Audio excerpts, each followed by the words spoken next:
দোল পূর্ণিমায় চন্দ্রগ্রহণ দেখল কলকাতা সহ গোটা রাজ্য। শহরে চাঁদ উঠেছে বিকেল 5টা 38 মিনিট নাগাদ। ওই সময় কলকাতা সহ রাজ্যের আকাশ থেকে চাঁদের 91% লাল দেখায়। তারপর ধীরে ধীরে কমতে থাকে লালচে ভাব।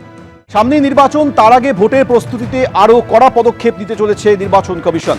বুথের ভিতরের পাশাপাশি এবার বাইরেও সিসিটিভি বসাতে নির্দেশ দেওয়া হয়েছে বলে কমিশন সূত্রে খবর।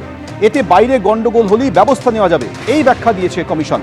বুথের ভিতরে সিসিটিভি এবং ওয়েবকাস্টিং ব্যবস্থা আগেই ছিল, এবার বুথের বাইরেও বসছে সিসিটিভি, খবর কমিশন সূত্রে। বুথের বাইরে থেকে পর্যবেক্ষণের দায়িত্বে থাকবেন মাইক্রো অবজারভাররা।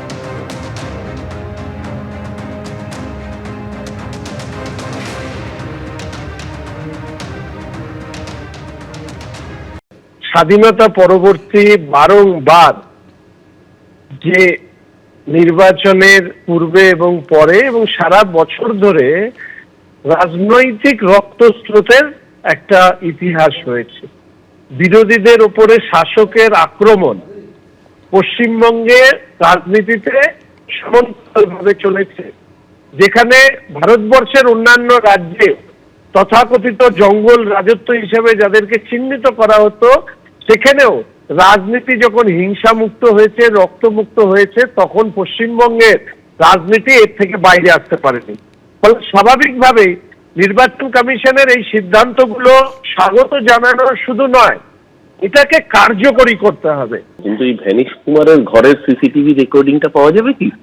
যখন অভিষেক বন্দ্যোপাধ্যায়, মমতা বন্দ্যোপাধ্যায় সহ তৃণমূলের প্রতিনিধি দল গিয়েছিলেন, ঠিক কি কি কথাবার্তা হয়েছিল?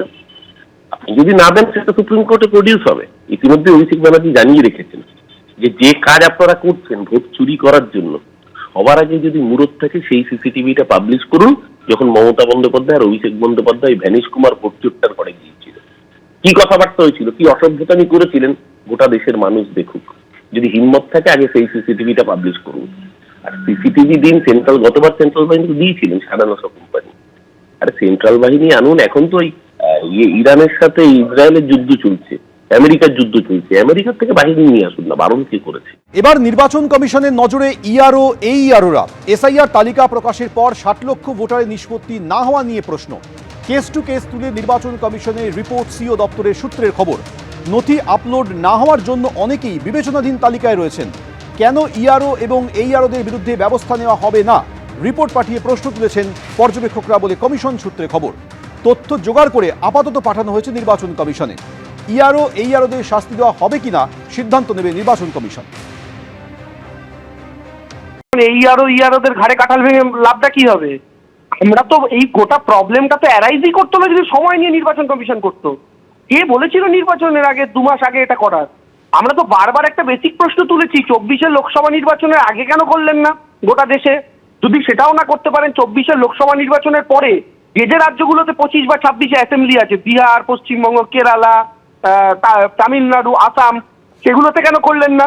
সেগুলো যদি টাইম নিয়ে করতেন, হাতে 1 বছর সময় নিয়ে করতেন, তাহলে তো আজকের দিনে দাঁড়িয়ে কেন আপলোড করা গেল না, কেন 60 লক্ষ বাকি প্রশ্নগুলোই আসতো না।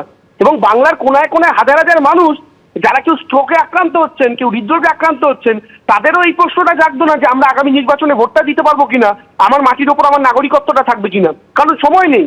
আজকে আপনারা নিজেরা শিডিউল ঠিক করেছেন, নিজেরা কম সময় হাতে রেখেছেন, রেখে এখন এইআরও আর ইআরওদের ঘাড়ে বন্দুক রাখছেন কেন? কারণ সুপ্রিম কোর্টের এই নির্দেশের পর যখন দেখতে পাচ্ছেন বিচারপতিরা গোটাটা করছে, তার মধ্যেও যেন এইআরও বা ইআরওরা আপনাদের কথা অনুযায়ী কলকাঠি নাড়তে পারে, তাই কি এটা আগাম তাদের ভয় দেখিয়ে রাখার কৌশল? এই প্রশ্ন রইল।